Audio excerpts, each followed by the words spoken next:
You know what most guys expect after a period of no contact? They expect you to come back needing something. They think you're going to reach out because you've been sitting there in your feelings, wondering what happened, feeling lost, hoping for closure, craving reassurance. That's what most men are prepared for. That's the narrative they've built in their heads. She'll reach out eventually. She'll ask me why I disappeared. She'll want to know if I ever cared. She'll need answers. And you know what? That expectation is their comfort zone. That gives them control. Because if you come back needing something from them, it confirms the story they've already told themselves, that they still hold the power, that they're still in control of the emotional dynamic. But the move he won't expect is you coming back with nothing to ask for, no begging, no explaining, no emotional deep dive, just stillness, clarity, peace. When you've done no contact right, not as a tactic, not as a game, but as a true healing process, you come out the other side with a kind of emotional self-sufficiency that's incredibly powerful because you no longer need him to explain anything. You're not looking for a justification. You've already sat with the discomfort. You've already asked yourself the hard questions. You've already done the work that people normally expect someone else to do for them. And when you show up like that, when you reach out, not with open wounds, but with calm confidence, that is a moment he will never see coming. It's confusing in the best way. He won't know where to place you because the version of you that he thought he left behind no longer exists. That version would have chased. That version would have demanded a conversation. That version would have handed him the emotional upper hand. But the woman who shows up after no contact, the one who doesn't come with emotional debt, that woman is someone he has to recalibrate around. He doesn't know how to predict her moves anymore. And that unpredictability, that's where your power lies. You see, most people, not just men, but people in general, rely on patterns. They find comfort in knowing how someone will react. If they ghost, they expect anger. If they pull away, they expect pursuit. If they hurt you, they expect you to either lash out or come back needing resolution. So when you break that pattern, when you return not to reignite the fire, but simply to acknowledge the experience and move forward, it sends a very different message. It says, I've already processed this. I'm already whole. Imagine getting a message that doesn't say, why did you leave? Or did you ever care about me? But something more like, hey, I just wanted to say, I hope you're doing well. I've learned a lot over the last few months, and I genuinely wish you the best. Now, that doesn't mean you're trying to get back together. It doesn't mean you're pretending nothing happened. It simply means you've reached a level of peace that's rare. And because it's rare, it's memorable. And the irony is, when you no longer need closure, that's when people are most tempted to give it to you. When you don't go digging for answers, that's when they start to feel the silence more than they ever did before. Your absence starts to speak. Your stillness starts to echo. Your strength, without a single word, becomes the loudest message of all. It's the opposite of what he prepared for. And when that happens, something powerful shifts. Not just in how he sees you, but in how you see yourself. You start to realize that closure was never in his hands to begin with, that you were never waiting for him. You were just waiting to remember your worth. That's what the no contact period gave you, that space, that clarity, that reset. So now when you show up, you're not there to rehash the pain. You're not fishing for a second chance. You're not hoping to convince him of anything. You're just showing up in your truth, peaceful, calm, whole. And that version of you is magnetic because it's not chasing, it's not striving, it's not emotionally indebted to him. It's simply present, centered, and powerful. That's the energy he won't be ready for. Because the truth is, most people don't expect you to outgrow the version of yourself they mistreated. They think they've seen the full range of your emotional palette. They think they know how you'll react. But when you evolve, not out of spite, not out of ego, but out of genuine growth, it breaks the mold. It forces a new dynamic, one that he can't control, one he didn't plan for. And that, the move he never saw coming. Let me tell you something most people don't realize after no contact. If you're going to reach out, or if you're even thinking about allowing someone back into your life, you have to understand this. The version of you that walks back into that dynamic cannot be the same version he walked away from.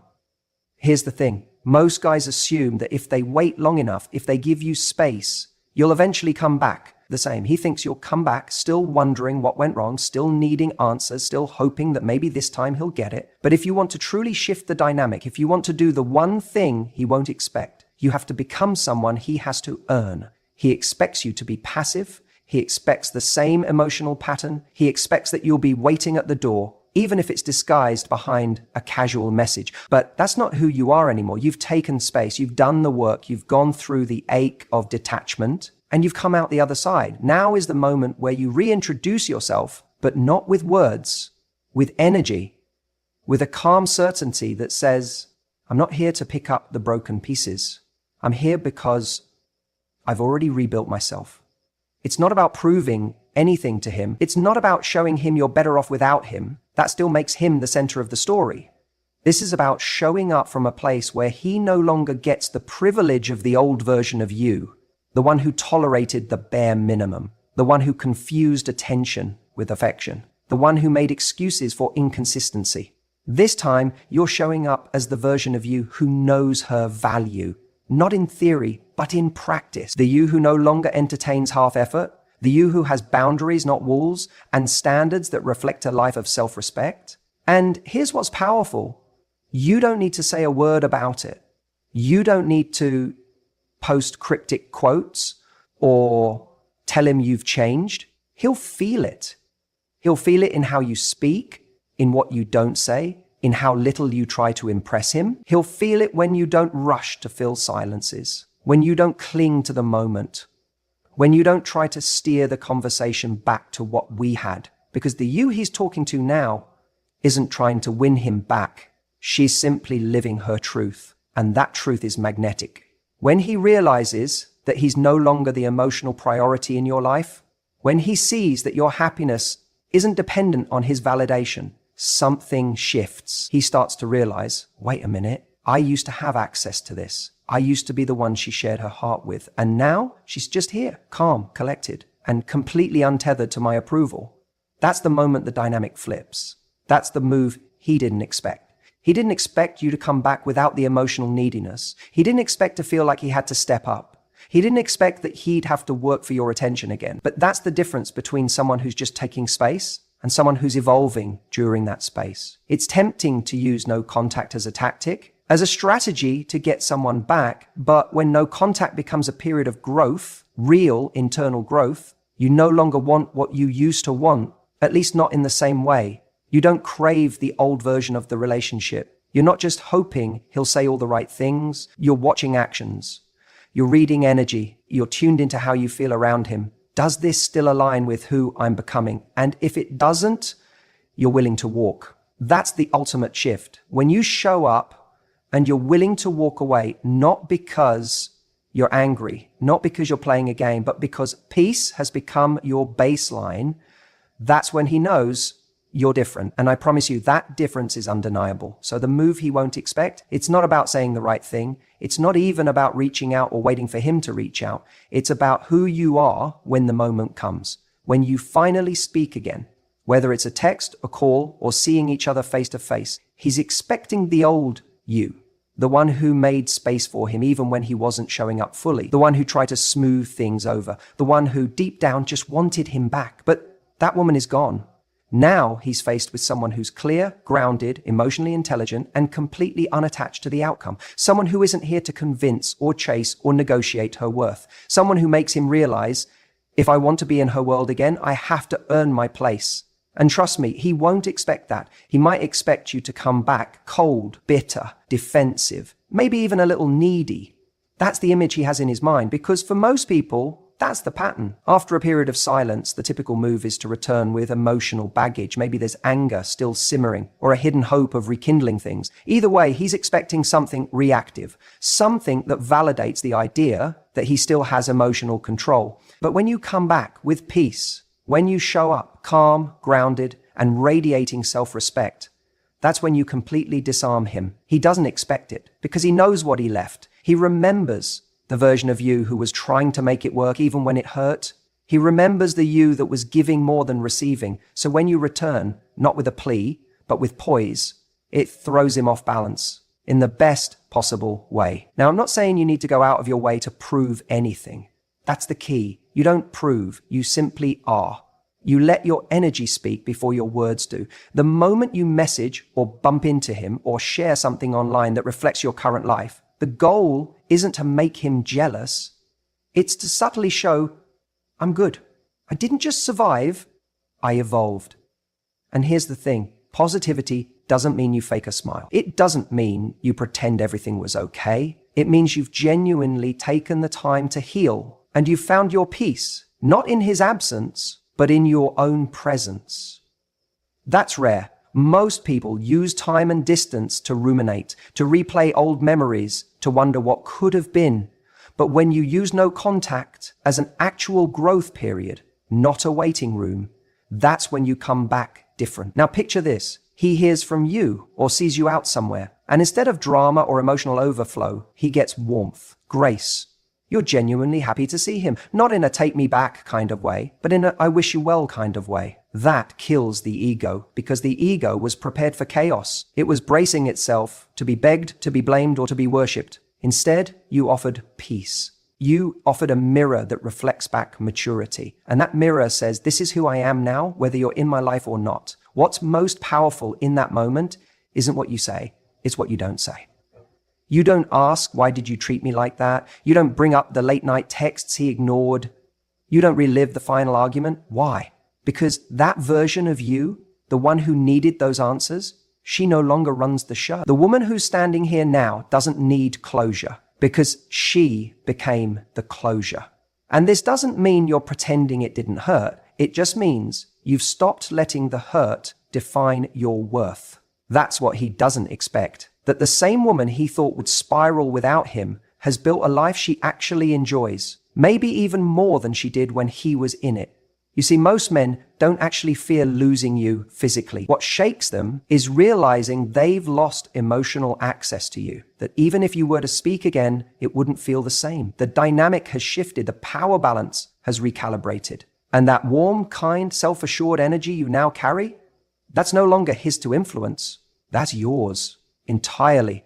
This is where the magic happens. When he sees you in this light, glowing but not for him, smiling but not because of him, thriving but with no trace of resentment, he has to sit with the version of you he never got to appreciate. And he realizes that the door he once casually closed now feels a lot heavier to reopen. Because now, it's not just about whether you'd say yes again. It's about whether he's even earned the right to try. That's how you make the move he won't expect. Not by trying to be someone else, but by finally being yourself, the self that wasn't fully expressed when you were bending to fit into the relationship. Now, you stand tall in your own frame. You don't need revenge. You don't need attention. You just need to show up in your peace and let that speak volumes. Sometimes the most unexpected move is silence dressed as confidence. Don't bring up the past. Let him sit in it. It's such a simple idea, but it's powerful. Because here's the thing, when we come out of no contact, there's often this intense urge to unpack everything, to say, let me tell you how much you hurt me, or here's everything I've been thinking about these past few months. And on the surface, that feels like closure. It feels like honesty, but in reality, it's often just another way to reconnect through pain. And that is not the connection you want. See, what he expects, what so many people expect, is that when someone breaks silence, they're coming with an emotional invoice. They're coming to say, hey, here's what you owe me. Here's what you need to answer for. And when you do that, as valid as those feelings might be, you end up anchoring yourself to the version of you that still needs something from him. That version is rooted in the past. And if you bring that version back into the conversation, he gets to sit comfortably in the role he used to play. You're back in a dynamic he already knows how to navigate. One where you're emotional and he's distant. One where you're explaining and he's just listening. Or worse, not listening at all. But imagine this instead. You return after time apart and you say nothing about the past. You don't rehash the breakup. You don't list the ways he let you down. You don't bring up the promises that were broken or the ways he failed to show up. You simply arrive in the present moment, grounded, self-assured, and forward-focused. That silence, that absence of complaint or confrontation, that is what throws him off, because now he is the one sitting with the past. He is left wondering, why isn't she bringing it up? Does she not care anymore? Has she moved on? Has she become indifferent to what we were? And that, my friend, is where the shift happens. When you don't bring up the past, it creates a vacuum, and vacuums beg to be filled. He starts thinking about the last conversation you had, the last thing he said, how he left it, how you left it, how you left it. He goes back to all the things you might have said, and he begins replaying them in his own head because you're not giving him a script to follow anymore. You're not giving him cues. You're not guiding the emotional journey. He has to face his own mirror without your narration. And make no mistake, that's silence. No, that's not avoidance. That's not suppression. That's not you being weak or refusing to speak up. That is restraint in its most powerful form. That's you saying, I've already felt what I needed to feel. I've processed it. I've grown from it. I don't need to dig it back up for you, because the real power lies in what you don't say. When you talk about the past, especially early after reinitiating contact, you risk giving him the false impression that you're still stuck there, that you're still emotionally tied to that version of the relationship. But when you don't bring it up at all, you communicate something so much deeper that you've already released yourself from it. And if he wants access to you now, he's going to have to meet you in the present, not pull you back into the mess he helped create. You see, emotional growth isn't always loud. It doesn't always announce itself with dramatic monologues or heartfelt confessions. Sometimes it's in the way you smile, without needing to explain why you're okay. Sometimes it's in the way you let the silence do the talking. He might try to poke at it. He might say things like, you never said how you felt, or I'm surprised you're not more upset. And that's when you get to hold your power, not by jumping back into the narrative, but by simply saying, I've already made peace with it. Full stop. No follow-up, no explanation. It's about emotional minimalism, doing less while saying so much more, because what you withhold can be just as meaningful as what you share. And when a man sees that you're no longer emotionally invested in reliving old pain, he realizes he doesn't have that kind of hold on you anymore. That's where the regret creeps in. That's when he starts to reflect, because you're not trying to make him feel guilty. You're not demanding closure. You're not chasing an apology. You're just done. And when you're done, you're free. You're not tied to who he used to be or who you used to be with him. You're in motion. You're evolving. You've become a woman who doesn't need a conversation about the past to validate the growth she's already lived through. That's what he won't expect. He won't expect the stillness, the calm, the lack of emotional volatility. He won't expect to meet a version of you who doesn't need to win because she's already won within herself. He won't expect you to let him sit in the discomfort of his own reflection while you move forward unbothered and unattached. So don't bring up the past. Let him feel its weight. Let him carry what he gave you to carry. And while he's doing that, you walk forward in peace. That's the real move. You don't need to give a whole monologue about how much you've changed. You don't have to send a long message spelling out how you've healed, evolved, or stepped into a new version of yourself. That's the trap most people fall into, thinking that transformation needs to be announced. It doesn't. In fact, the most powerful changes you'll ever go through are the ones that don't need to be spoken. They're just felt. When someone re-enters your life, especially someone who's used to having a certain level of control over you emotionally, they're not expecting you to show up calm. They're not expecting centered. They're definitely not expecting lightness. They're expecting drama, questions, unresolved emotions. They're expecting to find you in the exact same emotional place they left you in. And when you show up differently, when you walk back in without needing them to validate your worth or even acknowledge the past, that's when they pause. That's when they start questioning their assumptions. Let me tell you something. Showing that you've leveled up is not about changing your hairstyle, getting in shape, or curating a better Instagram feed. That's surface level. That's the version of transformation that people sell you because it's easy to package. But true change, the kind that's magnetic, comes from something much deeper. It's in your energy. It's how you carry yourself. It's how you no longer react to things the way you used to. It's how you don't need closure anymore because you gave that to yourself. That's what catches people off guard. You want to know what really throws him? It's when he reaches out and you're genuinely at peace. Not pretending to be at peace, not putting on a performance, but actually there, in a place where you don't need anything from him anymore. That kind of peace is disarming. And it's not something you can fake. You can't replicate it with carefully crafted messages or timed replies. You get there by doing the real work, by facing the hard truths, by letting go of what you thought the relationship was going to be, by choosing yourself every single day when it would be easier to chase the ghost of what you lost. So when you finally do make contact again, whether by choice or circumstance, don't fall into the trap of trying to prove your glow up. Let it speak for itself. Let your calm be louder than your words. Let your self-respect take up more space than your need to be understood. And when he tries to prod at the past, when he wants to know why you went quiet, what you were thinking, what changed, you don't owe him a detailed report.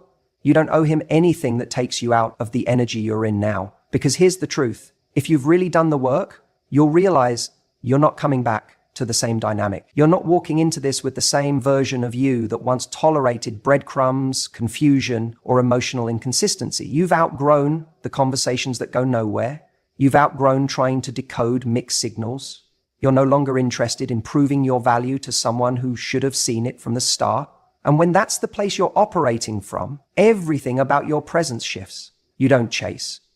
You don't beg. You don't shrink. You simply exist in your truth. And that truth, that self-assurance, is what commands respect, even from the one who once took you for granted. And I know some people worry, what if he doesn't see how much I've changed?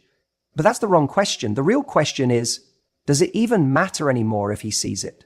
Because if your change is authentic, you'll realize it was never about getting him to notice. It was about you becoming the person who no longer needs his notice. That's the shift. That's the evolution. When your life starts reflecting your standards, your peace becomes your protector, and you stop letting other people's attention define your value. That's what he won't expect. He won't expect you to be whole. He won't expect you to be happy. He won't expect you to be free. And the most unexpected move of all is showing him that your world didn't pause without him in it. That's when everything changes. The most unexpected move you can make after no contact is not running back with your heart in your hands, hoping for something to be different. It's not about throwing the doors wide open and waiting with bated breath for them to walk back in and finally say all the things you've longed to hear. No, the real curveball, the thing that throws someone completely off their game, is when you leave the door just slightly ajar, not flung open like a desperate invitation. Because here's the truth, when someone loses you, when they feel the cold space where your warmth used to be, they expect that if they knock, you'll come running. They expect access. They think she's just one message away. They believe the moment they miss you, you'll be right there, available, waiting, hoping. That expectation is often the foundation of their confidence. But when you go no contact, not as a game, but as a genuine act of self-respect and healing, you send a clear signal. I'm no longer participating in something that wasn't serving me. That silence isn't just empty space. It's powerful. It's you reclaiming your peace. And what comes next matters just as much as that silence. So when the time comes and you reappear, not because you need something, not because you're chasing closure, not because you're secretly hoping they've changed, but simply because you've grown into a new version of yourself, your energy shifts. Everything. What they don't expect is your neutrality. They don't expect to hear calm in your voice. They don't expect kindness that isn't bait. They don't expect the absence of emotional charge, because most people return either with fire or neediness. But you show up cool, composed, complete. You let them feel your absence even in your presence, and then you leave the door just slightly ajar. You're not saying, come in, let's start over. You're not saying, prove to me you've changed. You're simply acknowledging, I've changed. You're no longer who you were when they left. You're not operating from the same script. Your self-worth isn't tethered to whether or not they come back. You can say something like, I genuinely hope you're doing well. Life has shifted a lot for me these past few months, and I feel more like myself than I have in a long time. I wish you well on your journey. That's it. No bitterness, no invitations, no expectations, just peace. And that is incredibly disarming because people expect drama. They expect resentment. They expect one last argument, one more emotional conversation. They prepare for either resistance or submission, but they rarely expect poise. They rarely expect someone to return from the silence with grace. When you don't fight to be understood, when you don't ask for clarity, When you don't reach for the past with trembling hands, that's when they start to wonder. They wonder who you became without them. They wonder if someone else has your attention. They wonder if you still think about them, if you ever look back. And here's the powerful part. It doesn't matter if they wonder or not, because you're not acting for a reaction. You're living from a place of truth, and that truth doesn't need to be defended. Leaving the door slightly ajar means that if the universe ever does bring them back into your life, it won't be out of obligation or manipulation. It'll be because the foundation is right. It means you're not waiting at the threshold. You're just not bitterly slamming it shut either. You're at peace either way. That kind of emotional maturity is rare. It's attractive. It's magnetic because it shows you're not afraid of love, but you're not starving for it either. You're not blocking the possibility of something better, but you're not anchoring yourself to something that wasn't working. You're standing in the middle, grounded, unshaken. And if they do come back, you're not welcoming them back into the same dynamic. They'll have to meet this version of you. They have to rise to meet your